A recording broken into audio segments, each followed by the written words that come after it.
الحمدللہ رب العالمین والعاقبۃ للمتقین والصلاة والسلام علی سید الانبیاء والمرسلین الصلاة والسلام علیک یا رسول اللہ وعلی آلک واصحابک یا نبی الرحمہ۔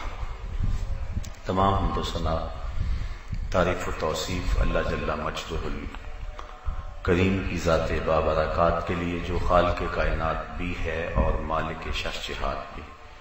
اللہ جل وعلا کی حمد و ثنا کے بعد حضور نبی اکرم شفیع امم رسول محتشم نبی مکرم اللہ کے پیارے امت کے سہارے رب کے محبوب دانائے غیوب مالک رقاب امم فخر عرب و عجم والی کون و مکان سیاہ لا مکان سید انس و جان سرور لالا رخاں نیر تاباں سر نشین مہوشاں ماہ خوباں شہنشاہ حسینہ تتمہ دوراں سر خیل زہرہ جمالاں جلوہ صبح ازل نور ذات لم یزل باعث تکوین عالم فخر آدم و بنی آدم نیر بطحا راستہ ما اوہا شاہد ما طغا صاحب علم نشرہ معصوم آمینہ احمد مجتبیٰ حضرت محمد مصطفیٰ صلی اللہ علیہ وسلم کے حضور ناز میں اپنی عقیدتوں ارادتوں اور محبتوں کا خراج پیش کرنے کے بعد واجب الاحترام ذلیل الاحتشام برادران اسلام السلام علیکم ورحمۃ اللہ وبرکاتہ۔ قرآن مجید کی جس آیت نور کی آپ کے سامنے تلاوت کرنے کا شرف حاصل ہوا ہے، اس میں اللہ تعالیٰ جل شانہ نے ارشاد فرمایا کہ اس کے ساتھ کسی کو شریک نہ ٹھہراؤ اور اس کی عبادت کرو، والدین کے ساتھ اس میں سلوک کرو، اقربا رشتہ داروں کے ساتھ، یتیما مساکین کے ساتھ، اور قریبی رشتہ دار ہمسائے کے ساتھ اور اجنبی ہمسائے کے ساتھ، اور مسافر کے ساتھ، اور جو تمہارے ملک تمہاری لونڈیاں ہیں ان کے ساتھ حسن سلوک کرو۔ بے شک اللہ تعالیٰ اترانے والے فخر کرنے والے کو پسند نہیں کرتا ہے۔ حقوق اللہ، حقوق العباد اور حقوق النفس، حقوق کو ان تین صورتوں میں ایک تقسیم کے انداز میں تقسیم کیا جاتا ہے۔ حضرت معاذ بن جبل رضی اللہ تعالی عنہ فرماتے ہیں کہ میں حضور کا ردیف تھا، یعنی حضور کے ساتھ سواری پہ بیٹھا ہوا تھا اور حضور دراز گوش پہ جلوہ فراز تھے۔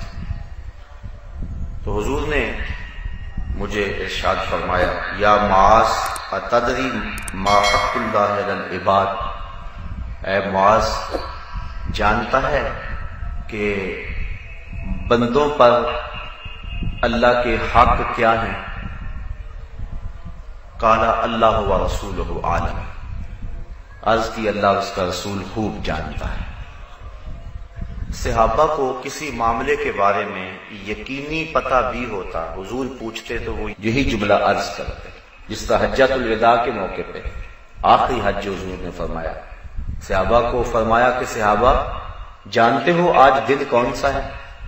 تو عرض کی اللہ و رسولہ عالم۔ پھر کہا جانتے ہو کہ یہ مہینہ کون سا ہے؟ کہا اللہ و رسولہ عالم۔ کہا جانتے ہو کہ یہ شہر کون سا ہے؟ کہا اللہ و رسولہ عالم۔ کسی نے صحابہ سے پوچھا کہ تمہیں پتہ نہیں تھا کہ آج عرفہ کا دن ہے؟ تمہیں پتہ نہیں تھا کہ یہ مہینہ ذوالحج کا ہے اور یہ شہر مکہ المکرمہ ہے؟ اس میں کون سی کوئی بات تھی؟ فرمانے لگے کہ ہمیں یہ تو پتا تھا لیکن حضور کی منشا کا پتہ نہیں تھا کہ حضور کیا چاہ رہے ہیں۔ اللہ اکبر۔ تو جس چیز کا یقیناً انہیں پتا ہوتا تھا اس کے بارے میں بھی کہتے تھے اللہ و رسولہ عالم، اللہ اس کا رسول خوب جانتا ہے۔ تو کہتے میں نے عرض کی حضور اللہ اور اس کا رسول خوب جانتا ہے۔ تو حضور علیہ السلام نے ارشاد فرمایا ان یعبد اللہ ولا یشرک بہ شیئا، کہ اللہ کی عبادت کرے بندے، اسی کو پوچھیں اور اس کے ساتھ کسی کو شریک نہ ٹھہرائیں۔ یہ اللہ تعالیٰ کا بندوں پہ حق ہے اور پھر فرمایا اتدری ما حقهم علیہ اذا فعلوا ذلک، جب یہ کام کریں تو پھر اللہ پر بندوں کا کیا حق ہے؟ پھر وہی بات اللہ و رسولہ عالم، اللہ اور اس کا رسول خوب جانتا ہے۔ تو حضور نے فرمایا اللہ یعذبہم، پھر بندوں کا اللہ پہ حق یہ ہے کہ انہیں عذاب نہیں دے گا۔ جو شخص اپنے عقیدے کی صحت کے ساتھ زندگی گزارے گا اللہ تعالیٰ اس کی مغفرت فرمائے گا۔ تو اللہ تعالیٰ جل شانہ کے اور بھی اس کے علاوہ بہت سارے حقوق ہیں، لیکن آج کی میری گفتگو کا عنوان حقوق العباد، صوم و صلاۃ، نیک اعمال، حقوق اللہ کی ادائیگی، سحری کا اٹھنا اور باقی زندگی کے اچھے معمولات، اس کی بہت زیادہ اہمیت ہے۔ لیکن اگر کوئی شخص حقوق العباد سے کوتاہی کا ارتکاب کرتا ہے تو وہ شریعت کے نور سے اور شریعت کی برکتوں سے اپنے آپ کو محروم کر لیتا ہے۔ حضور علیہ السلام کی خدمت میں ایک خاتون کا تذکرہ کیا گیا جو کثرت صوم و صلاۃ کا مزاج رکھتی تھی، نمازیں بہت زیادہ پڑھتی تھی، روزے بڑے رکھتی تھی۔ فرمایا اس کا ہمسایوں کے ساتھ سلوک کیسا ہے؟ عرض کی ہمسایوں کے ساتھ اس کا سلوک اچھا نہیں، کہا وہ جہنمی ہے۔ اور ایک عورت کا تذکرہ کیا جس کی نمازیں اور روزے تو معمول کے تھے لیکن ہمسایوں کے ساتھ اس کا سلوک اچھا تھا، فرمایا وہ اہل جنت سے ہے۔ تو حقوق العباد کو خاصی اہمیت دی گئی ہے شریعت اسلامیہ کے اندر۔ والدین کے حقوق ہیں، اولاد کے حقوق ہیں، عامت المسلمین کے حقوق ہیں، عورتوں کے حقوق ہیں، بچوں کے حقوق ہیں، ہمسایوں کے حقوق ہیں، رشتہ داروں، اعزاء و اقارب کے حقوق ہیں، حتیٰ کہ غیر مسلموں اور ذمیوں کے حقوق ہیں اور جانوروں کے حقوق ہیں۔ اسلام نے ہر چیز کو واضح اور کھل کر بیان کیا ہے، کوئی امر مخفی نہیں رکھا۔ والدین کے حقوق کے حوالے سے شریعت میں ترغیب دی گئی اور یہاں تک فرمایا گیا کہ ان کے سامنے اف تک بھی نہ کرو،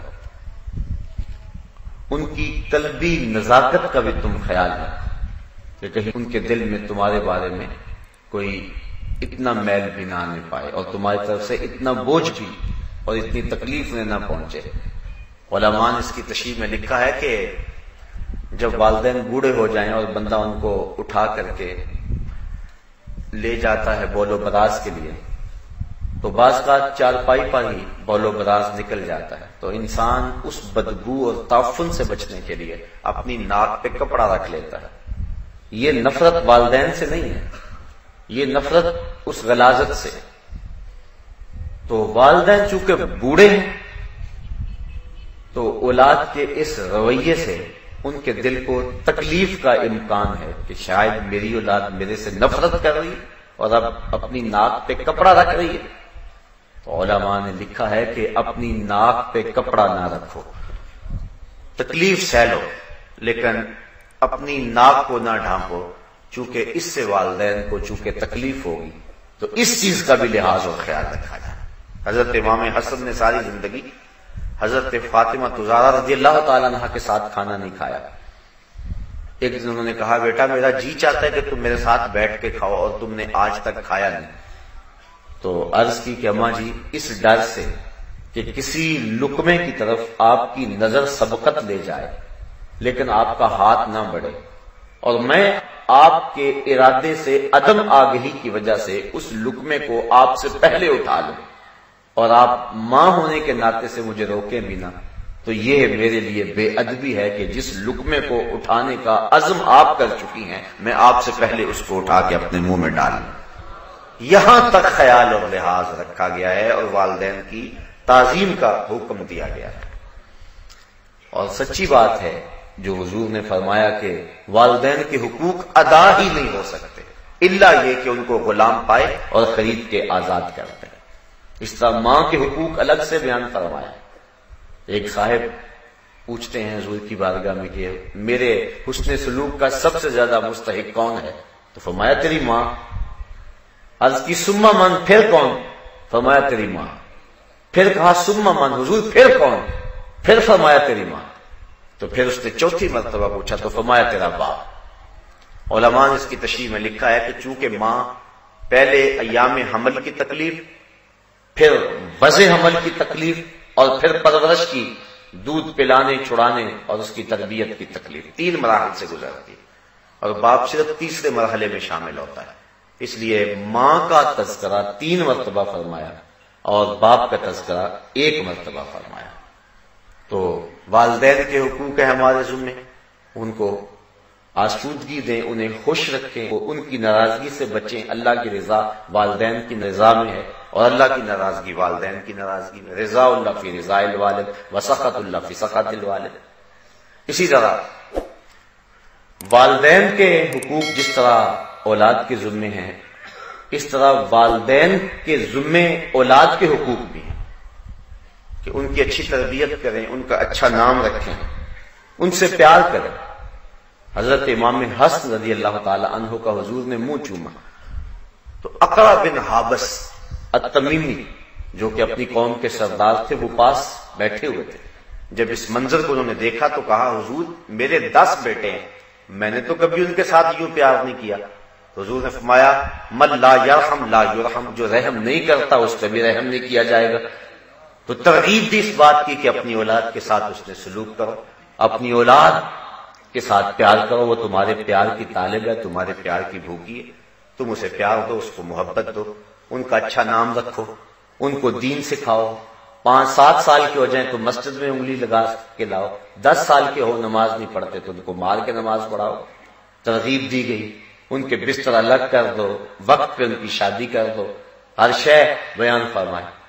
حضرت سعد بن ابی وقاص رضی اللہ تعالی عنہ نے حضور سے عرض کی کہ میں اپنے مال کے بارے میں وصیت کرنا چاہتا ہوں، یعنی بہت سارا مال ہے، تو اب میرا وقت آ کر آ گیا. مکے میں آپ کا وصال ہونے لگا تھا. حضور اس بات کو پسند نہیں کرتے تھے کہ جہاں سے کسی کی ہجرت ہو وہاں ہی اس کا وصال ہو، اس لیے فرمایا اللہ خیر کرے. انہوں نے کہا حضور میں وصیت کرنا چاہتا ہوں، سارے مال کی کر دوں؟ فرمایا نہیں. آدھے کی کر دوں؟ فرمایا نہیں. تو کہا تیسرے حصے کی کر دوں؟ فرمایا ہاں تیسرے حصے کی کر دے. اور ساتھ فرمایا کہ اپنی اولاد کو کنگال چھوڑ کے جائے اور بے آسرا چھوڑ کے جائے، یہ بہتر نہیں ہے. یہ بہتر ہے کہ تو ان کے لیے کچھ چھوڑ کے جائے. اس لیے سارے مال کو راہ خدا میں خیرات کرنے سے اور سارے مال پر وصیت کرنے سے انہیں روک دیا، چونکہ آخری وقت تھا ان کا. اس لیے فرمایا کہ نہیں، حالانکہ ان کی ایک ہی بیٹی تھی. کہا کہ نہیں، تو ان کو کنگال چھوڑ کے جائے تو یہ بہتر نہیں ہے کہ وہ لوگوں سے مانگتے پھریں اور لوگوں کے سامنے جھولی پھیلاتے پھریں. جس نے آسودگی دیکھی ہو پھر اس کے لیے یہ مسئلہ اور زیادہ مشکل ہوتا ہے. اس لیے فرمایا کہ نہیں ایسا نہیں ہے. تو 1/3 حصے کے اندر فرمایا کہ تم وصیت کر سکتے ہو. اللہ اکبر. تو اس طرح اولاد کے حقوق ہیں. میاں بیوی کے آپس کے حقوق ہیں. یہ بھی حقوق کی جو ہے وہ فہرست میں ایک اہم شے ہے، اور ہماری آئلی زندگی کا قیام میاں بیوی کے خوشگوار تعلقات میں ہے. جب میاں بیوی کے تعلقات اچھے نہیں ہوں گے تو اولاد پر برا اثر پڑے گا، گھر جہنم بن جائے گا. سارے دن کا تھکا ہوا شخص جب شام کو پہنچے گا تو اس کو سکون ملنے کی بجائے الٹی تکلیف ہوگی، پھر گھر سے گریز اختیار کرنے لگ جائے گا اور دوریاں بڑھے گی اور گھر ٹوٹ جائیں گے. اس لیے حقوق بیان فرمائے. اور ایک بڑی خوبصورت بات ارشاد فرمائی کہ اگر تمہیں بیوی کی کچھ چیزیں ناپسند ہیں، کچھ عادتیں تمہیں پسند نہیں، تو اس کی کوئی ایسی عادتیں بھی تو ہوں گی جو تمہیں پسند ہیں. یہ کتنی بڑی بات ہے اور گھروں کو جوڑنے کے لیے کتنا حکمت آمیز جملہ ہے. اور دوسری طرف بیوی کو کہا کہ اگر اللہ کے علاوہ کسی کو سجدہ جائز ہوتا تو میں بیوی کو حکم دیتا کہ وہ اپنے شوہر کو سجدہ کیا کرے. یعنی کتنی اہمیت ہے شوہر کی. حضور فرمایا 4 اشخاص ایسے ہیں جب مریں گے تو جنت میں جانے میں کوئی رکاوٹ نہیں ہوگی. ایک وہ شخص جس نے ایسی سچی توبہ کی کہ گناہ کی طرف پلٹنا اتنا مشکل ہے، جس طرح تھن سے نکلا ہوا دودھ واپس نہیں جا سکتا، وہ دوبارہ گناہ کی زندگی اختیار نہیں کر سکتا. دوسرا وہ شخص کہ جس نے اپنے والدین کو راضی کر لیا. تیسرا وہ شخص کہ جس کی اولاد زیادہ تھی، ذرائع آمدنی تھوڑے تھے، لیکن اس نے اپنی اولاد کے پیٹ میں حرام کا لقمہ نہیں جانے دیا. اور چوتھی وہ عورت جو اس حال میں مری کہ اس کا شوہر اس پہ راضی تھا. فرمایا یہ 4 لوگ وہ ہیں جن کو جنت میں جانے میں کوئی شے بھی رکاوٹ نہیں ہو. ایک دوسرے کے ساتھ محبت کا درس دیا. حضور نے اپنی زندگی کا عمل لوگوں کے سامنے پیش کیا. حضرت خدیجہ الکبریٰ رضی اللہ تعالی عنہا کے لیے حضور کے جو محبت بڑے جذبات تھے، ان کی وفات کے بعد جانور ذبح کرتے اور ان کی سہیلیوں کے گھروں میں گوشت بیچتے تاکہ ان کی روح کو آسودگی ہو. حضرت عائشہ رضی اللہ تعالی عنہا ام المومنین کو حمیرہ کہہ کے پکارتے، بلکہ فرمایا کہ عائشہ کی مثال ایسے ہے جس تک کھانوں میں سرید ہوتا ہے. اور حضرت عائشہ رضی اللہ تعالیٰ عنہ روایت کرتی ہیں کہ حضور کثرت سے حضرت خدیجہ کا ذکر کرتے. ایک دن مجھ سے نہ رہا گیا، میرا ان سے جو رشتہ تھا. میں نے عرض کی حضور آپ اس بوڑھی عورت کا تذکرہ نہیں چھوڑتے جس کے ہونٹوں کے گوشے بڑھاپے کی وجہ سے زرد ہو گئے تھے، جبکہ اللہ نے آپ کو بہتر ازواج دے دی. حضور غصے میں آگے فرمایا عائشہ مجھے خدیجہ کے بارے تکلیف نہ دو، جب پورے مکے نے میرا انکار کیا تھا اس خاتون نے میرا اقرار کیا تھا. جب سارا زمانہ دشمن ہو گیا تھا تو انہوں نے دل جوئی کی تھی. کہتی ہے واللہ اس کے بعد میں نے کبھی ان کے بارے میں کوئی بات نہیں کی ہے.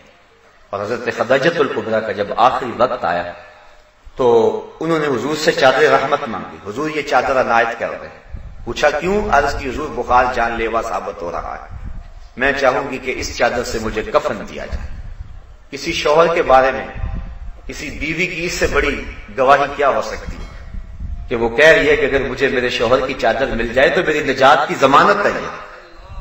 یہ حضور علیہ السلام کی زندگی کا حسن ہے جو نکل کے سامنے آ رہا ہے. تو عرض کی کہ حضور مجھے چادر دے دیں. فرمایا خدیجہ چادر کیا کرنی؟ عرض کی حضور بخار ہے اور مجھے لگتا ہے کہ میرے آخری وقت آ گیا، مجھے چادر دے دے تاکہ مجھے اس میں کفن دیا جائے. حضور کی آنکھیں امڈ آئیں. کہا خدیجہ تم نے چادر مانگی ہے، لو عرفت جلدی لا آتیتک، اگر تو میری جلد بھی مانگتی میں وہ بھی اتار کے دے دیتا. کوئی مثال لاؤ تو صحیح. ایسے آج لوگ حقوق نسواں کی بات کرتے ہیں، کوئی ایک مثال ہی لا کے دکھائیں ایسے. تو اسلام نے یہ روشنی دی ہے، اسلام نے یہ حقوق دیے ہیں. اسی طرح تمام مسلمانوں کو ایک دوسرے کے حقوق ادا کرنے کی تاکید کی اور ان حسن سلوک کا درس دیا. بلکہ فرمایا مومنوں کی مثال ایسے ہے جس طرح ایک جسم ہوتا ہے، جسم کے کسی حصے کو تکلیف پہنچے تو سارا جسم بخار میں مبتلا ہو جائے گا. یہ مسلمانوں کی آپس میں مثال ہے. یا دیوار کی طرح جس طرح ایک دوسری اینٹیں ایک دوسری میں پیوست ہیں اور ان کو مضبوط کرتی ہیں، اس طرح مسلمان ایک دوسرے کو مضبوط کرتے ہیں. اخوت اس کو کہتے ہیں، چبھے کانٹا جو کابل میں تو دلی کا ہر پیر و جواں بےتاب ہو جائے.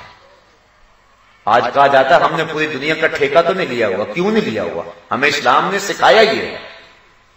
جب راجہ داہر کے ہاتھوں ایک مظلوم بیٹی نے تنگ ہو کے حجاج کو آواز دی تھی تو محمد بن قاسم کہاں سے چلا تھا؟ اپنی بہن کی آبرو بچانے کے لیے. یہ اسلام ہے. آج عافیہ صدیقی تڑپ رہی ہے اور جیل خانے کی دیواروں کے ساتھ سر پٹک رہی ہے اور 56-57 اسلامی ممالک میں کسی کی غیرت نہیں جاگتی. کسی حکمران کو توفیق نہیں ہے کہ ان سے کہا جائے ظالمو یہ ہماری قوم کی بیٹی ہمیں واپس دو. آج کہا جاتا ہمیں کیا لگے. عجیب صورتحال ہے، عجیب رنگ ہے. مسلمانوں کی مثال یہ ہے کہ ایک کو تکلیف ہو سارے بےتاب ہو جاتے. اسی طرح رشتہ داروں کے حقوق ہیں. اللہ تعالیٰ نے ارشاد فرمایا ان اللہ یامر بالعدل والاحسان وایتاء ذی القربى. اللہ تعالیٰ تمہیں عدل و احسان کا حکم دیتا ہے اور قربا یعنی رشتہ داروں کے ساتھ اچھائی کا، ان کو دینے کا اور ان کو عطا کرنے کا حکم دیتا ہے. بلکہ ایک روایت میں آتا ہے کہ افضل صدقہ وہ ہے جو ناراض کنگال رشتہ دار کو دیا جائے. رشتہ دار ناراض ہے تم سے، تمہارا شریک بنا ہوا ہے. حالانکہ یہ بھی ایک عجیب اصطلاح ہے. شریک کا معنی ہے دکھ درد میں شریک، مصیبتوں میں شریک، خوشی غمی میں شریک. اور ہم نے شریک بمعنی دشمن بنایا ہوا ہے. تو جو تمہارا دشمن بنا ہوا ہے اور تمہیں نیچا دکھانے کے لیے تلا ہوا ہے اور تمہاری عزت اس کو ایک آنکھ نہیں بھاتی اور تمہیں نقصان پہنچانے کے لیے، تمہاری جڑیں کاٹنے کے لیے لگا ہوا ہے، لیکن اس کے اوپر بھی حالات برے آ گئے تو اس کو ضرورت ہے. تو اب اس کو اگر تم دو گے تو تمہاری طبیعت اس کی طرف مائل نہیں رہتی کہ میں سانپ کو کیوں دودھ پلاؤں، یہ تو میرا دشمن ہے. تو فرمایا گیا کہ بہتر صدقہ وہ ہے جو ناراض رشتے دار کو دیا جائے، چونکہ اس میں نفس شامل نہیں ہوگا، جو کیا جائے گا اللہ کی رضا کے لیے کیا جائے گا۔ بلکہ حضور نے فرمایا جو شخص یہ چاہتا ہے کہ میرے رزق میں برکت ہو، فرمایا وہ صلہ رحمی کیا کرے۔ اور ایک حدیث کے لفظ ہیں سل من قطعک وات من حرم، فرمایا جو تجھ سے تعلق توڑے تو اس سے تعلق جوڑ، اور جو تجھے محروم رکھے تو اس کی جولیاں برتے۔ رشتہ داری میں ہوتا ہے کہ لوگ چھوٹی چھوٹی بات پہ بگڑ جاتے ہیں، مجھے رشتہ نہیں دیا، میرے ساتھ یہ سلوک نہیں کیا، چھوٹی چھوٹی باتوں سے بگڑتے ہیں، پھر ساری زندگی نفرت کی دیواریں کھڑی کیے رکھتے ہیں۔ اللہ رسول کے احکام سے لوگوں کا آج تعلق نہیں رہا ہے، نفس اتنے موٹے اور تازے ہو گئے ہوئے کہ بس ہم ان کی خوراک کی فراہم کرتے رہتے ہیں۔ تو اگر تجھ سے کوئی تعلق توڑے تو اس سے تعلق جوڑ، اور اگر تجھے کوئی محروم رکھے جب تیرے اوپر موقع آئے اس کو عطا کرنے کا، تو اس ماضی نہ دیکھ کے اس لیے جب میں پسا تھا تو میرے ساتھ کیا سلوک کیا تھا، تو اس رویے کو نہ دیکھ، تو اپنے طرز زندگی کی خوبصورتی کی طرف آ اور اب تو اس کو نواز۔ کتنا خوبصورت جملہ ہے، ہزاروں نظمیں نثریں قربان سے ایک جملے پہ، زندگی سمو کے رکھ دی گئی ان دو جملوں میں، سل من قطعک وات من حرمک، جو تجھ سے قطع تعلق ہی کرے تو اس سے تعلق جوڑ، اور جو تجھے محروم رکھے تو اس کی جھولیاں بھر دے۔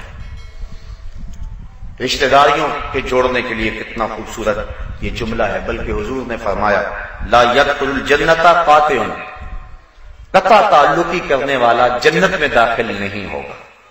اور ایک دوسری حدیث کے لفظ ہیں کہ 3 لوگ جو ہیں وہ جنت میں داخل نہیں ہوں گے، منان یعنی احسان جتلانے والا، نیکی کرنے کے بعد احسان جتلانے والا، دوسرا مدمن الخمر شراب کشید کرنے والا، اور تیسرا آخ یعنی تعلق توڑنے والا، رشتہ داریوں کو توڑنے والا، نافرمانیاں کرنے والا، والدین سے، رشتہ داروں سے، بہن بھائیوں سے اپنے تعلق کو توڑنے والا۔ آج ہم کتنے لوگوں سے ہنس ہنس کے ملتے ہیں، ہماری معاشی مجبوریاں ہوتی ہیں، ہماری سیاسی مجبوریاں ہوتی ہیں، ہماری کئی مجبوریاں ہوتی ہیں، ہم کتنے لوگوں کو ہنس ہنس کے ملتے ہیں۔ تو اگر رشتہ داروں کے ساتھ بھی آپ اچھا سلوک کر لیں، بہت سارے لوگوں کا عجیب سا رویہ ہوتا ہے، باہر ہنستے ہوتے ہیں، گھر آ کے فرعون بن جاتے ہیں، اور وہ سمجھتے ہیں کہ یہاں میں نے اپنا روب جمانا ہے۔ نہیں، اپنی زندگی کو خوبصورت بنائیں اور معاف کرنے کا مزاج بنائیں۔ جو شخص معاف کرنے کا مزاج بنا لیتا ہے آسودہ ہوتا ہے، اور جو شخص نفرتوں کے بیچ اپنے دل میں بوتا ہے، ان کو پانی دیتا رہتا ہے، تو وہ ساری زندگی اذیتوں کا شکار رہتا ہے۔ اس لیے اگر خود آسودہ رہنے چاہتے ہو تو لوگوں کو آسودگی پہ جاؤ۔ فرمایا لا ضرر ولا ضرار، نہ کسی کو دکھ دو اور نہ تمہیں کوئی دکھ دے، سادے لفظوں میں جیو اور جینے دو، یہ پالیسی اختیار کرو زندگی میں، تو زندگی خوبصورت ہو جائے گی۔ ورنہ ہر وقت جلن، کڑن، تکلیف، کسی رشتہ دار کو دولت مل گئی تو کڑن اور جلن، کسی کو کوئی عزت مل گئی تو کڑن اور جلن، یہ ہر وقت کڑن اور جلن کی زندگی بسر ہوگی اور اذیت ہی ہوگی۔ تمہارا حسد، تمہاری کڑن، تمہارا جلنا اس کی عزتوں کو نہیں چھین سکے گا۔ اس لیے تم اپنا مزاج اچھا بناؤ، کسی کی طرف جب انگلی اٹھاتے ہو تو سوچا کرو کہ باقی انگلیاں تمہاری اپنی طرف اٹھتی ہیں، تو مت کسی پہ انگلی اٹھاؤ، معاف کرنے کا مزاج ڈالو، صلہ رحمی اپنا شعار بناؤ، اور اس سے معاشرے کے اندر حسن پیدا ہو۔ اللہ اکبر۔ اسی طرح ہمسائے کے حقوق ہیں۔ حضور نبی رحمت صلی اللہ علیہ وسلم نے ارشاد فرمایا ما زال یوصینی جبرائیل بالجار حتی ظننت انہ سیورثہ، کہا مجھے اتنی کثرت کے ساتھ جبریل امین نے ہمسایہ کے بارے میں وصیت کی ہے، مجھے یہ محسوس ہوا تھا، میں نے گمان کیا تھا شاید یہ وراثت میں حقدار بنا دیا جائے گا۔ یعنی اس قدر جو ہے وہ ہمسائے کے حقوق کا لحاظ کیا گیا ہے۔ وہ کہتے ہیں ہمسایہ ماں جایا، یعنی ہمسائے کی مثال ماں جائے کی طرح، بھائیوں کی طرح ہوتا ہے، کوئی دکھ ہو، کوئی تکلیف ہو، اس نے پہنچ کے آنا ہوتا ہے۔ ایک صحابی حضرت معاویہ بن عبدہ کہتے میں نے حضور سے پوچھا کہ حضور ہمسائے کے حقوق کیا ہیں؟ فرمایا کہ جب بیمار ہو تو اس کی تیمارداری کرو، جب مر جائے تو جنازے پہ جاؤ، جب قرض مانگے تو قرض دو، اور جب اسے کوئی خوشی پہنچے تو مبارک دو، جب کوئی تکلیف آئے تو پردہ پوشی کرو۔ اور فرمایا حضور نے کہ جب اس کے گھر میں خوشی آئے تو مبارک دو، تکلیف آئے تو تعزیت کرو، اور فرمایا کہ اس کے گھر سے اونچی دیواریں نہ بناؤ اور اس کی ہوا نہ روکو۔ اور ایک حدیث میں آتا ہے ہمسائے کے حقوق بیان فرمائے کہ اگر وہ تمہاری دیوار میں لکڑی ٹھونکنا چاہے تو اس کو منع نہ کرو۔ یہ ہمسائے کے حقوق ہیں۔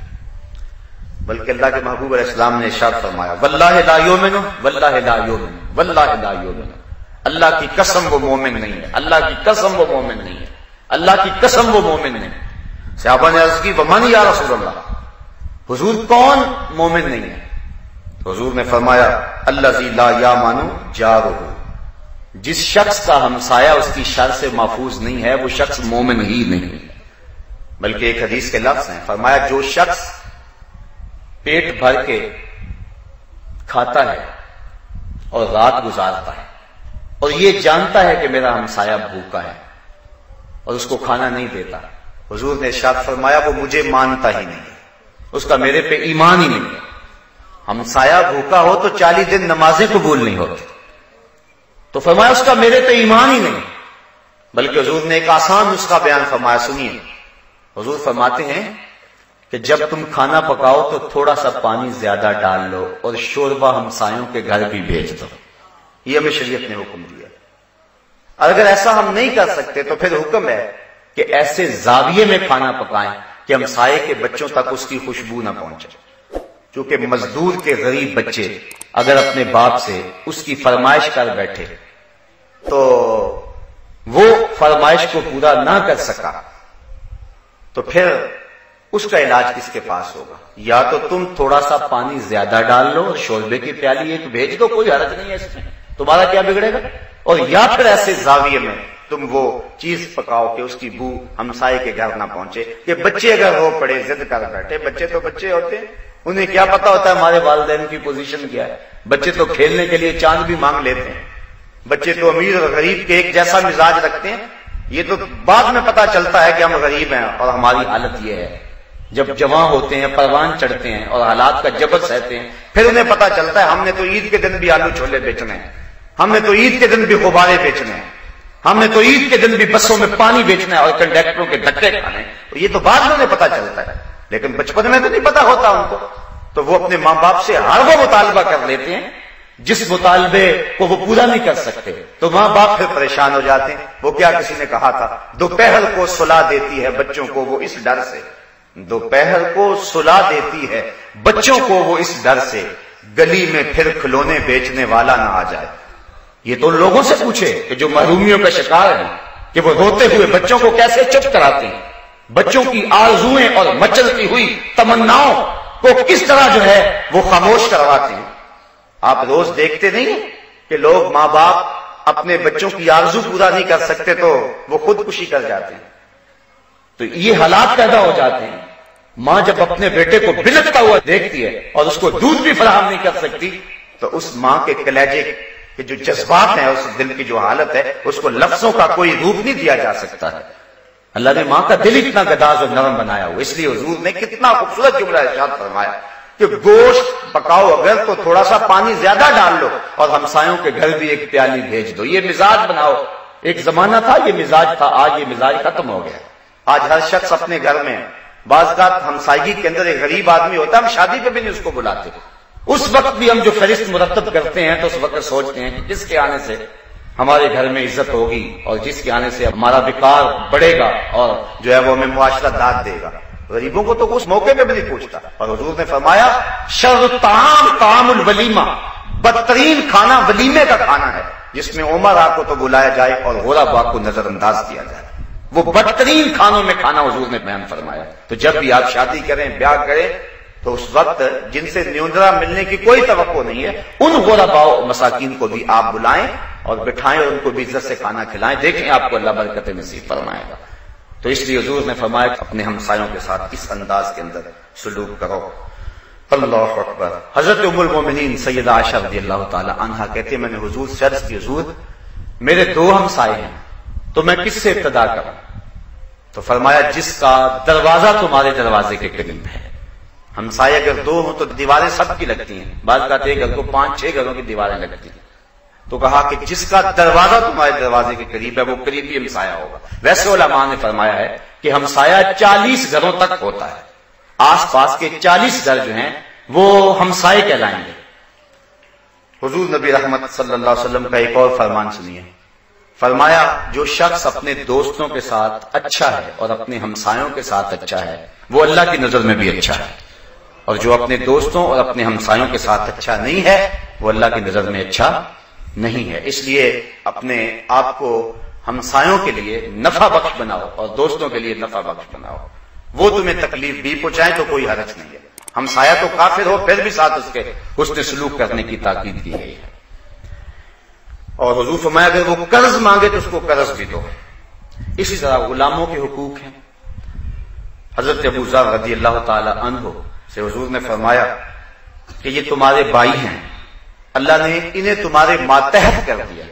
جو تم خود کھاتے ہو انہیں کھلاؤ، اور جو خود پیتے ہو انہیں پلاؤ، اور جو خود پہنتے ہو انہیں پہناؤ. یعنی انہیں اس احساس میں مبتلا نہ ہونے دو. بلکہ حضور نے فرمایا کہ ان کو بیٹا یا بچہ کہہ کے پکارو. یعنی ان کو او میرے غلام ہو میرے نوکر نہ کہو، بلکہ ان کو بھائی کہہ کے پکارو، ان کو بیٹا کہہ کے پکارو. اگر لونڈی ہے تو اس کو بچی کہہ کے پکارو. آج غلاموں کا تصور تو ختم ہو گیا، یہ اسلام کے فیضان سے ہوا ہے. آج دنیا بات تو کرتی ہے یورپ کی. غلامی ختم کرنے کے لیے یورپ نے جو بل پاس کیا ہے اسمبلی میں پاس ہوتے ہوتے پورے 19 سال لگے، لیکن اسلام نے آتے ہی غلامی کی زنجیریں توڑ دیں اور ہر طرف آزادی ہی آزادی ہوئی. اور جو مختلف کفاروں میں غلام آزاد کرنے کا حکم دیا، قسم کھا بیٹھو تو غلام آزاد کرو، اور تم جو ہے وہ زہار کر بیٹھو تو غلام آزاد کرو. اسی طرح مختلف کفاروں کے اندر روزہ توڑ بیٹھو تو غلام آزاد کرو. تو تاکید کی گئی اور ایک وقت آیا کہ غلامی ختم ہو گئی. اور غلام جب تک موجود تھے غلاموں کو عزت تھی. آپ جانتے ہیں فتح مکہ کے دن حضور کے پیچھے جو شخص بیٹھا ہوا تھا وہ کسی سردار کا بیٹا نہیں تھا، ایک چھوٹا سا بچہ تھا. حضور اس کو پیار کرتے تھے، وہ خوشی سے اچھلنا چاہتا تھا، حضور اس کو روکتے تھے. وہ کون تھا؟ حضور کا نواسا تھا. تاریخ کا جواب نفی میں. کسی انصاری سردار کا بیٹا؟ جواب نفی میں. کسی قریشی سردار کا بیٹا؟ جواب نفی میں. کون ہے وہ؟ حضور کے منہ بولے بیٹے اور آزاد کردہ غلام حضرت زید بن حارثہ کا بیٹا حضرت اسامہ بن زید ہے. وہ ہے اس دن جو فتح مکہ کے دن حضور کے ساتھ بیٹھا ہوا ہے. گویا اس بات کا اعلان ہے کہ آج کی فتح غلاموں کو آزادی کا پیغام دے رہی ہے. ایک غلام کو یوں جگہ دی اور دوسرے غلام بلال حبشی کو کعبۃ اللہ کی چھت پہ چڑھا دیا اور کہا بلال یہاں کھڑے ہو کر اذان پڑھو. سارے کرشی نیچے ہیں، حبشی اوپر ہے. اور اقبال کہتا ہے اذان ازل سے تیرے عشق کا ترانہ بنی، اذان ازل سے تیرے عشق کا ترانہ بنی، نماز تو اس کی دید کا ایک بہانہ بنی، ادائے دید سراپا نیاز تھی تیری، کسی کو دیکھتے رہنا نماز تھی تیری. جب اذان دے تو قبلہ کی طرف منہ کرتے ہیں، تو جب کھڑائی کعبۃ اللہ کے اوپر ایک شخص ہے تو اب کدھر منہ کرے؟ جدھر منہ کرے گا قبلہ ہوگا. حضور طواف کر رہے ہیں، بلال حبشی اذان بھی دیتے جا رہے ہیں اور جدھر جدھر حضور جاتے ہیں گھومتے بھی چلے جا رہے ہیں. اللہ اکبر. تو یہ اسلام کا دیا ہوا فیضان ہے. آقا کا جوتا دھوپ سے اٹھا کر غلام چھاؤں میں رکھتا ہے تو آقا کوڑے برساتا ہے کہ تو نے میرا جوتا میرے پوچھنے کے بغیر کیوں اٹھایا ہے؟ وہ کہتا ہے دھوپ میں خراب ہو رہا. آقا دلیل ماننے کے لیے تیار نہیں ہے. آقا کہتا ہے تو خود سر ہو گیا، تو متکبر ہو گیا، تیری خوئے غلامی بدلنے لگی ہے، تجھے اپنی اوقات یاد نہیں رہی. میرے جوتے کو بغیر پوچھے ہاتھ لگا رہا، یہ تیری اوقات؟ جب غلام کو اس معاشرے میں یہ حیثیت، اقبال کہتا ہے غلامی کیا ہے؟ ذوق حسن و زیبائی سے محرومی، جسے زیبا کہیں آزاد بندے ہیں وہی زیبا. بھروسہ کر نہیں سکتے غلاموں کی بصیرت پر کہ دنیا میں فقط مردان حر کی آنکھ ہے بینا. اس کی اس بصیرت کو ماننے کے لیے کوئی تیار نہیں کہ چلو دھوپ میں خراب ہو رہی تھی. آقا کہتا تو متکبر ہو گیا، اس لیے تو میرے جوتے کو میرے پوچھے بغیر ہاتھ لگایا. جس غلام کی یہ حیثیت ہے، آئیے وحی کا نور جب پھیلتا ہے، اجالے ہوتے ہیں، زمانہ روشنیوں کے حصار میں آتا ہے. حضور گئے معراج پہ واپس پلٹے، کہا بلال تو کون سے نیک عمل کرتا رہا ہے؟ میں نے جنت میں تیرے قدموں کی آہٹ کو سنا ہے. کیا خیال ہے اس ایک جملے نے دور غلامی کی ساری تھکن اتار نہیں دی ہوگی اور بلال فرش سے اٹھ کے فراز عرش پہ نہیں پہنچ گیا ہوگا؟ یہ دیا ہوا دین ہے. غلاموں کے حقوق کا لحاظ اور ان کا خیال رکھا، اور جو ہے وہ ان کے ساتھ اس نے سلوک کی ترغیب دی. حضور کی جو آخری وصیت امت کے نام تھی، جب حضور نے وصال فرمایا اس کے بعد کوئی حضور نے بات نہیں کی. آخری وصیت امت کے نام جو حضور نے فرمائی ہے وہ دو وصیتیں تھیں، الصلاۃ الصلاۃ الصلاۃ. لوگوں نماز، لوگوں نماز، لوگوں نماز، نماز نہیں چھوڑو. یہ تمہارے پیغمبر کی آخری وصیت ہے. آج ہر بندہ ڈٹائی کے ساتھ نماز سے انکار کر رہا ہے، چھوڑ رہا نماز کو. صبح حشرات الارض بھی اپنی بلوں سے نکل کے رب کا نام پکار رہے ہوتے ہیں. یہ اشرف المخلوقات لمبی تان کے سویا ہوا ہوتا ہے. تمہارے رسول کی آخری وصیت الصلاۃ الصلاۃ. اور دوسرا فرمایا وما ملکت، فرمایا دو کمزوروں کے بارے اللہ سے ڈرنا، ایک تمہاری بیویاں اور ایک تمہارے غلام اور لونڈیاں. یہ دو کمزور ہیں، کچھ نہیں کہہ سکتے. تم جو مرضی ظلم کر لو، کیا کہنے، نہ بیوی نے بھاگ جانا ہے نہ غلام نے بھاگ جانا ہے. تو ان کے ساتھ فرمایا حسن سلوک کا. بلکہ حضرت ابو مسعود انصاری رضی اللہ تعالی عنہ روایت کرتے ہیں، کہتے ہیں میں اپنے غلام کو مار رہا تھا کہ میرے پیچھے سے کسی نے آ کر کے کہا تحمل کرو، تحمل کرو، برداشت کرو.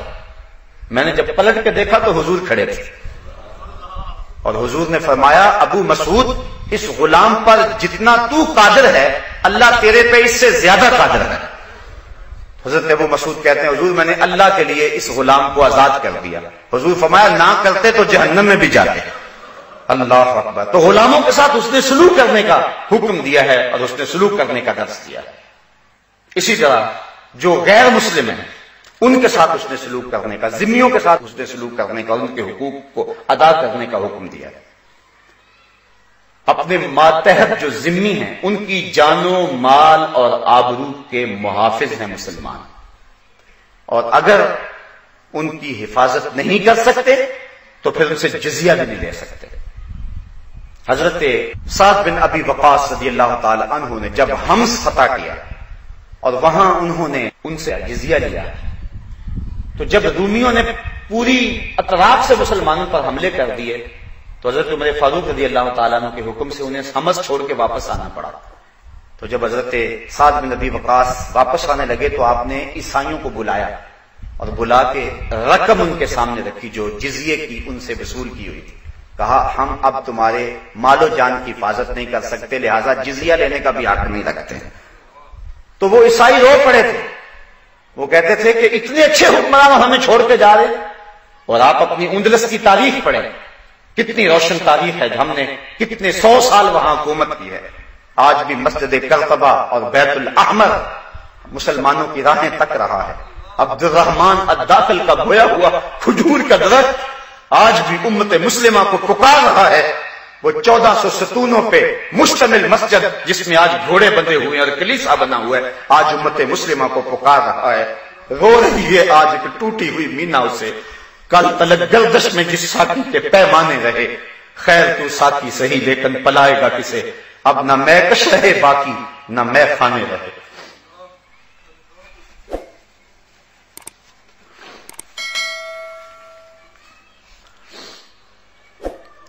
اندلس کی سرزمین ہے. قاضی القضات چیف جسٹس اپنے دروازے سے باہر نکلنے لگا تھا کہ ایک نوجوان کالے رنگ کا بھاگتا ہوا گلی سے آیا اور قاضی صاحب کو دیکھ کر کہنے لگا قاضی صاحب لوگ مجھے مارنا چاہ رہے ہیں اور میری جان کے در پہ ہیں، آپ مجھے امان دے دیں. قاضی صاحب نے کہا بیٹا اندر آ جاؤ. گھر لے گئے، کمرے میں بٹھایا، کھانا رکھا. ابھی وہ کھانا کھانے ہی لگا تھا کہ باہر دروازے پر زور زور سے دستک ہوئی. قاضی صاحب باہر آگے دیکھا کہ قاضی صاحب کے اکلوتے بیٹے کی لاش لیے لوگ کھڑے ہیں. کہا قاضی صاحب ایک بدبخت سیاہ فام عیسائی نے آپ کے بیٹے کو قتل کر دیا. ہم نے اس کا پیچھا بڑا کیا لیکن اسی گلی میں کہیں گم ہو گیا. قاضی صاحب نے کہا ٹھہرو. اندر گئے، دروازہ بند کر دیا. کہا تو نے کوئی آواز نہیں نکالی، باہر تالا لگا دیا. پھر آ کے بیٹے کی لاش وصول کی. مہمان آئے، تجہیز و تکفین کے سامان ہو رہے ہیں لیکن ایک دروازے کو برابر تالا لگا ہو. قاضی صاحب اس سمت کسی کو نہیں جانے دیتے، کسی کو راز کا پتہ ہی نہیں معاملہ کیا ہے. جب شام کو بچے کی تدفین کر لی اور وہ قاضی صاحب کا اکلوتا بیٹا تھا، تدفین سے فارغ ہو کر گھر آئے، دروازہ کھولا اور پھر اس نوجوان کو مخاطب ہو کے کہا، نوجوان جانتا ہے کس باپ کا سہارا چھینا ہے تم نے؟ تجھے پتا ہے کہ کس کی آنکھوں کا چراغ گل کر دیا ہے؟ وہ بد نصیب باپ تیرے سامنے کھڑا ہے جس کے بیٹے کو تو نے قتل کیا ہے۔ لیکن ہم مسلمان ہیں، جب کسی کو امان دے دیں پھر ہم جو ہے وہ اس سے تعرض نہیں کیا کرتے، اس لیے رات کے اندھیرے سے فائدہ حاصل کرتے ہوئے بھاگ جاؤ، کسی نے دیکھ لیا پکڑ لیا تو پھر عدالت میں میرے سامنے لے آئے تو پھر میں سزا دینے پہ مجبور ہوں گا، اس لیے چونکہ میں نے تمہیں امان دی ہے بھاگ جاؤ، رات کی تاریکی میں بھاگ سکتے ہو۔ جب ہم حکمران تھے تو ہمارا اسلوب زندگی یہ تھا۔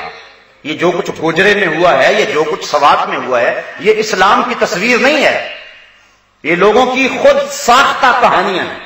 اسلام تو اقلیتوں کی جان اور مال اور آبرو کی حفاظت کی بات کرتا ہے۔ ہماری تاریخ دیکھیں، بڑی روشن تاریخ ہے، یہ کوئی دین نہیں ہے کہ آپ قبروں سے لاشیں نکال کر کے ان کو چوراہوں میں لٹکا دیں۔ صرف اختلاف یہ ہے کہ ہمارا اور ان کا مسلک ایک نہیں ہے، تم مسلکوں کو لیے بیٹھے ہو۔ یہاں تو معاملہ ہے کہ غیر مسلم ہیں لیکن ان کی بھی جان اور مال کی آبرو مسلمان کے ذمے ہے۔ بلکہ حضور کے دور میں ایک ذمہ کو قتل کر دیا گیا تھا تو حضور نے اس کا قصاص چلوایا تھا، اس کے بدلے میں مسلمان کو قتل کیا تھا۔ یہ حضور کے دور میں مثال موجود ہے۔ تو اسلام تو حقوق دیتا ہے ہر ایک کو، غلاموں کو، حتیٰ کہ یتیموں کو حضور نے حقوق دیے۔ عرب معاشرے میں یتیموں کو دھکے دیے جاتے تھے، قرآن کہتا ہے نا فذلک الذی یدع الیتیم، یہ وہ بدبخت شخص ہے جو یتیموں کو دھکے دیتا ہے۔ قرآن نے یوں ہی نہیں کہا، وہ عملاً دھکے دیا کرتے تھے، اور میں نے کتب میں پڑھا ہے کہ یتیم کو منحوس خیال کر کے دھکے دیتے تھے۔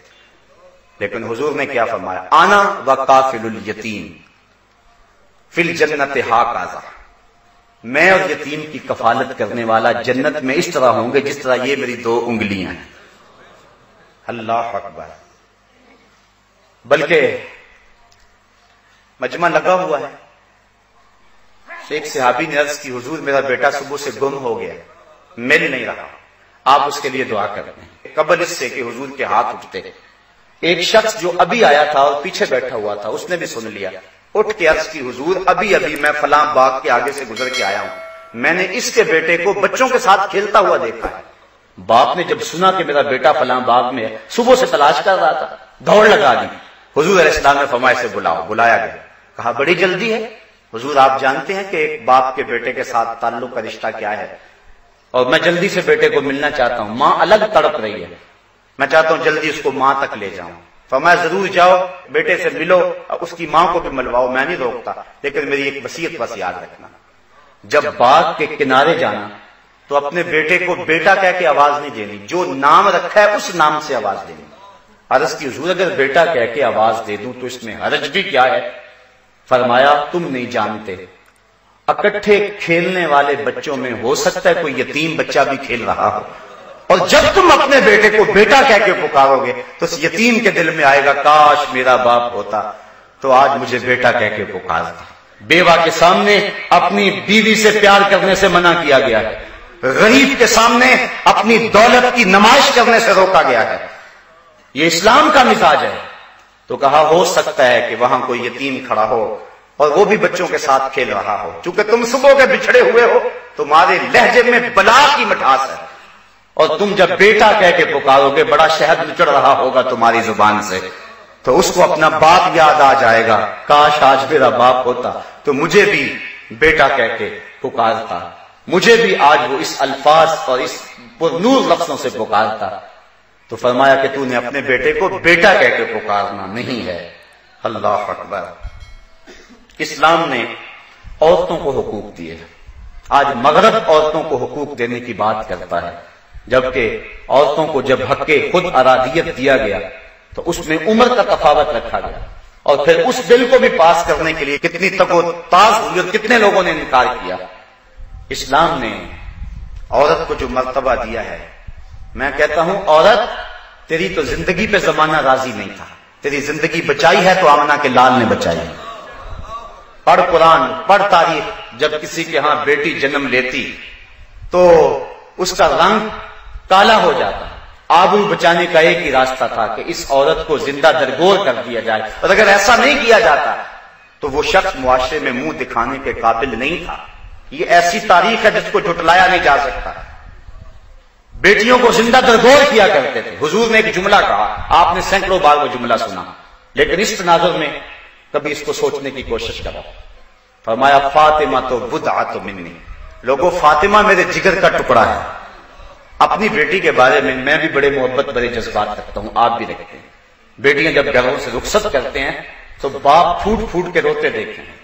میں نے بوڑھے باپ کو اپنی جھکی ہوئی کمر پہ بوریاں لاد کر کے مزدوری کرتے دیکھا۔ میری شناسائی جو شخص ہے، میں نے کہا کہ اب بوڑھے ہو گئے چھوڑ دو، کہنے لگا ابھی میری ایک بیٹی رہتی ہے جس کی میں نے شادی کرنی ہے۔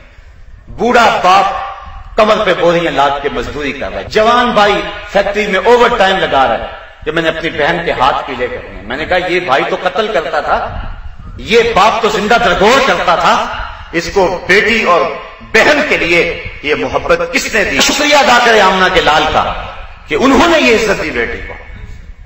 اللہ کے محبوب علیہ السلام نے اس دور میں کہا، آج میں اور آپ اپنی بیٹی کے لیے کوئی ایسا محبت بڑا جملہ کہہ دیں، کوئی بات نہیں ہے، یہ ہمارا معاشرہ، یہ ہمارا کلچر ہے۔ بیٹی سے پیار یہ ہماری تہذیب کا بھی حصہ ہے اور ہماری فطرت بھی ہے۔ جب فطرت سو گئی ہوئی تھی اور تہذیب خونخوار تھی اور بیٹیوں کو زندہ درگور کر کے باپ فخر کرتا تھا، اس دور میں حضور نے فرمایا بیٹیوں کو زندہ درگور کرنے والوں سن لو، تم تو بیٹیوں کو زندہ درگور کرتے ہو، محمد کی بیٹی محمد کے دل کی ٹھنڈک ہے، میرا دل کا ٹکڑا ہے، میرے جگر کا ٹکڑا ہے۔ یہ کلمہ محبت بھی ہے، کلمہ جہاد بھی ہے۔ اس دور میں یہ جملہ کہنا چھوٹی بات نہیں تھی جب لوگ بیٹیوں کو زندہ درگور کر کے فخر کرتے تھے، اور اتنا بڑا جرم ہے۔ اللہ قرآن میں فرماتا ہے وَإِذَا الْمَوْءُودَةُ سُئِلَتْ بِأَيِّ ذَنبٍ قُتِلَتْ، قیامت کے دن قبروں میں گڑی ہوئی بچیاں اٹھائی جائیں گی، ان کے ظالم باپ کٹہرے میں ہوں گے۔ اللہ ان بچیوں سے پوچھے گا بِأَيِّ ذَنبٍ قُتِلَتْ، تمہیں کس جرم میں قتل کیا گیا؟ علماء نے لکھا ہے کہ بیٹیاں تو معصومیت کی عمر میں قتل کی گئی، انہیں تو پتہ ہی نہیں، ابھی ہوش نہیں سنبھالی تھی کہ گردن دبوچ دی گئی، گڑھے میں پھینک دیا گیا، اوپر سے مٹی انڈیل دی گئی۔ بیٹی باپ سے پوچھتی ہے کہ ابو میرا قصور کیا ہے، تو بیٹی کو تو پتہ ہی نہیں ہے۔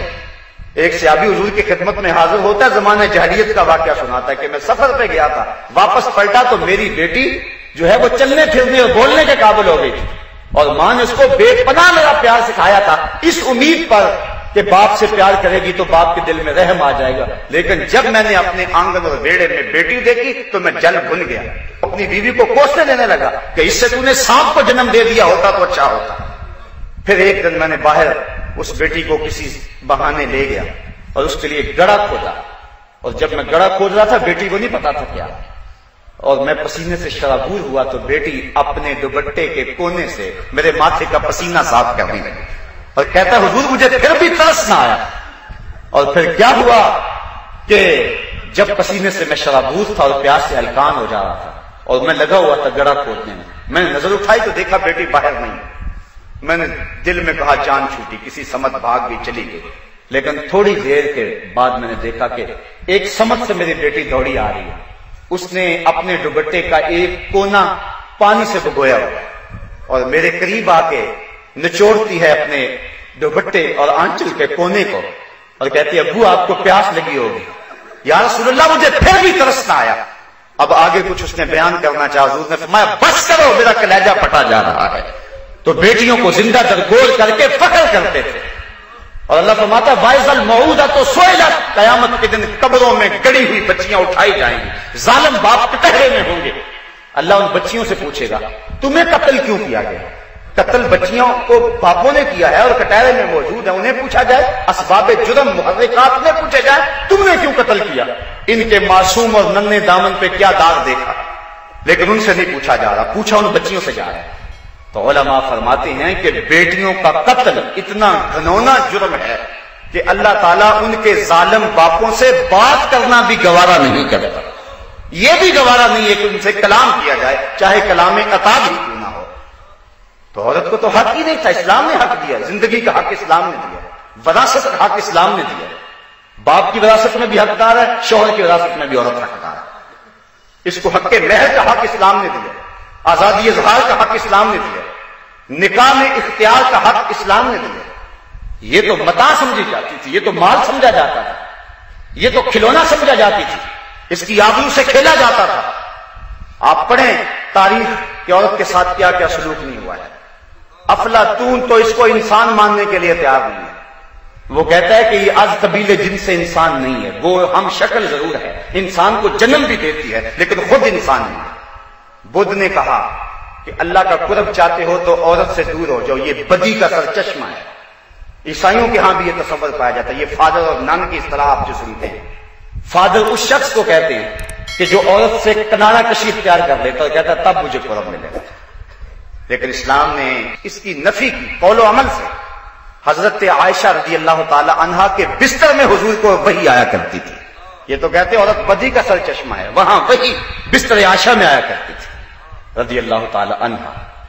تو یہ اسلام نے اس کو حق دیا, وراثت کا حق اسلام نے دیا ہے. لوگ کہتے ہیں عورت کی گواہی یاد ہی رکھتی ہے. اللہ نے حکمت میں فرمائی گواہی یاد اس لیے کہ ایک بھول جائے تو دوسری یاد کروا دے. باقی عورت کی گواہی کا اعتبار دیکھنا ہو, ہر شخص اپنے باپ کو باپ مانتا ہے. کس کی گواہی پہ؟ صرف اپنی ماں کی گواہی پہ. ایک گواہی اتنی معتبر ہے کہ ہر شخص اپنے باپ کو باپ تسلیم کرتا ہے اس اکیلی گواہی پہ, اور پھر اسی گواہی پہ آگے وراثت کے احکام چلتے ہیں. وارث تبھی ہوگا اس کے مال میں. تو اسلام نے یہ عزت دی ہوئی ہے عورت کو کہ اس کی گواہی اتنی معتبر ہے کہ کہیں بھی ایک گواہی کسی اس اہم معاملے میں معتبر نہیں ہے سوائے عورت کے. تو اسلام نے عزت دی ہے, اسلام نے وقار دیا ہے. حتیٰ کہ اسلام نے سائل کو اور محروم کو بھی حق دیا ہے. جو تم سے مانگنے آ جائے اس کا حق یہ اسے دو, چاہے وہ گھوڑے پہ چڑھ کے ہی آئے. اور یہ نہیں کہا کہ تم اس پہ احسان کر رہے ہو, کہا نہیں, حق ہے. وفی اموالہم حق للسائل والمحروم, تمہارے اموال کے اندر سائل کا بھی حق ہے اور محروم کا بھی حق ہے. ایک وہ ہیں جو مانگنے آ جاتے ہیں, ان کا بھی حق دو, اور ایک وہ ہیں کہ جو مانگتے نہیں ہیں, غربت کی چکی میں پستے ہیں لیکن اپنی سفید پوشی کے بھرم کو ٹوٹنے نہیں دیتے. کبھی ان لوگوں کو بھی دیکھا تھا, ہستی پلکوں کے نیچے غم بھی پلتے ہیں, مگر کون دیکھتا ہے اتنی گہرائی میں. کچھ لوگ مزاج نہیں رکھتے کہ وہ سوال کریں. ہمارے سامنے حضرت ابو ہریرہ رضی اللہ تعالیٰ عنہ کی مثال ہے. فرماتے ہیں کتنے دن ہو گئے بھوک سے, کھانے کو کچھ نہ ملا. مسجد نبوی کے ایک ایسے گوشے میں بیٹھ گیا جہاں سے لوگ اندر داخل ہوتے تھے. میرا خیال تھا کوئی مجھے دیکھے گا اور چہرے سے پہچان لے گا, جب پہچان لے گا تو میرا کام بن جائے گا. حضرت ابو بکر صدیق رضی اللہ تعالی عنہ آئے. میں نے قرآن مجید کی کسی آیت کے بارے میں پوچھا اور میرا خیال تھا کہ اس دوران ان کی نظر میرے چہرے پہ پڑے گی تو میرا کام بن جائے گا, لیکن ان کی توجہ ادھر نہ گئی. وہ آیت بتائی اور چلے گئے. میں نے کہا میرا مسئلہ تو حل نہ ہوا. پھر حضرت عمر فاروق آئے. میں نے ان سے بھی کوئی مسئلہ پوچھا, انہوں نے بیان کیا اور چل دیے. میں پھر وہیں بیٹھا بھوک سے پریشان تھا کہ میرا تو مسئلہ حل نہیں ہوا. پھر کہتے ہیں دل و قلب و نگاہ کا مرشد اولین آ گیا, حضور تشریف لے آئے. جب حضور تشریف لائے تو میں نے حضور سے بھی کوئی سوال کیا تو حضور نے میری طرف دیکھا اور مسکرا کے کہا ابو ہریرہ بھوک لگی ہوئی ہے, ابو ہریرہ بھوک لگی ہوئی ہے. اللہ اکبر. میں نے عرض کیا حضور مجھے بھوک لگی ہوئی ہے, مسئلہ یہی تھا میرا. کہا جو میرے پیچھے پیچھے آ جاؤ. حضرت ابو ہریرہ کہتے مجھے حضور لے گئے. میں باہر کھڑا رہا, حضور حجرے میں چلے گئے. پھر تھوڑی دیر کے بعد آواز دی تو حضور کے پاس دودھ کا ایک پیالہ تھا. فرمایا ابو ہریرہ جو صفہ کے چبوترے پہ بیٹھے ہیں ان کو بھی بلا لاؤ. صرف ایک کا خیال نہیں, سب کا ہی خیال ہے. اللہ اکبر. حضرت ابو ہریرہ کہتے ہیں دودھ کا پیالہ دیکھ کے تو مجھے سہارا ہوا تھا, لیکن جب کہا نا سب کو بلا لاؤ تو مجھے پریشانی ہو گئی کہ دودھ کا تو ایک پیالہ ہے, تو یہ بیٹھنے والے جو ہیں وہ 70 لوگ تھے, لیکن حضور کا حکم تھا میں بلا لایا. سارے آ کے بیٹھ گئے. حضور نے فرمایا ابو ہریرہ یہ پیالہ لو اور دائیں سے شروع ہو جاؤ, الیمن فلیمن, دائیں سے چلتے جاؤ. کہتے ہیں میں نے پیالہ لیا اور ایک شخص کو دیا اور غور کرتا رہا. اس نے سیر ہو کے پیا لیکن ایک قطرہ بھی کم نہ ہوا. مجھے تسکین ہو گئی, اب کام بن گیا. دوسرے کو دیا, تیسرے کو دیا. لگتا تھا اس دودھ کے پیالے کا تعلق حوض کوثر کی نہروں سے جڑ گیا. جتنے بھی لوگ بیٹھے تھے 70 لوگ, ان سب کو پلا دیا. پھر حضور نے فرمایا ابو ہریرہ اب کون رہ گیا؟ کہ اللہ اکبر کیسی محبت. ابو ہریرہ کون رہ گیا؟ عرض کی حضور ایک آپ ہیں اور ایک میں ہوں. فرمایا اب تم پیو. کہتے میں نے پیا, شراب ہو کے پیا. حضور فرمایا اور پیو. کہتے میں نے اور پیا. پھر حضور فرمایا ابو ہریرہ اور پیو. کہا مجھے قسم ہے اس رب کی جس کے قبضے میں میری جان ہے, میرے جسم میں ایک قطرے کی گنجائش بھی نہیں ہے. پھر حضور نے میرے ہاتھ سے پیالہ لیتے ہوئے فرمایا ساقی القوم آخرہم شربا، جو قوم کا پلانے والا ہوتا ہے وہ خود تو آخر میں پیتا ہے، اور یہ کہہ کے سارا پیالہ نوش جان کر گئے۔ اعلیٰ حضرت فرماتے ہیں کیوں جناب ابو ہریرہ، کیسا تھا وہ جام شیر جس سے 70 صاحبوں کا دودھ سے منہ بھر گیا۔ میرے استاد المکرم یہاں ایک بڑی خوبصورت بات کیا کرتے تھے، آپ فرمایا کرتے تھے یہ تو دیکھتے ہو کہ دودھ کا ایک پیالہ 70 آدمیوں کے لیے کافی ہو گیا، لیکن یہ بھی تو دیکھو کہ 2 جہاں کا سردار ہے اور 70 آدمیوں کا جوتا پی رہا ہے۔ یہ پہلو بھی تو سیرت کا دیکھو نا، یہ انداز بھی تو دیکھو نا۔ تو حضرت ابو ہریرہ کا یہ واقعہ کہتے ہیں میں سوال نہیں کرتا تھا، وہاں بیٹھ گیا۔ تو کچھ خوددار بھی ہوتے ہیں، وہ اپنی سفید پوشی کے بھرم کو توڑ نہیں سکتے، ان تک بھی پہنچے۔ تمہارے مال میں حق ہے، سائلوں کا بھی اور محروموں کا بھی، دونوں کی مدد کرو۔ تو اسلام نے ہمیں بندوں کے حقوق کی ادائیگی کا حکم دیا ہے اور اس کی طرف ہمیں بلایا ہے۔ وآخر دعوانا ان الحمد للہ رب العالمین۔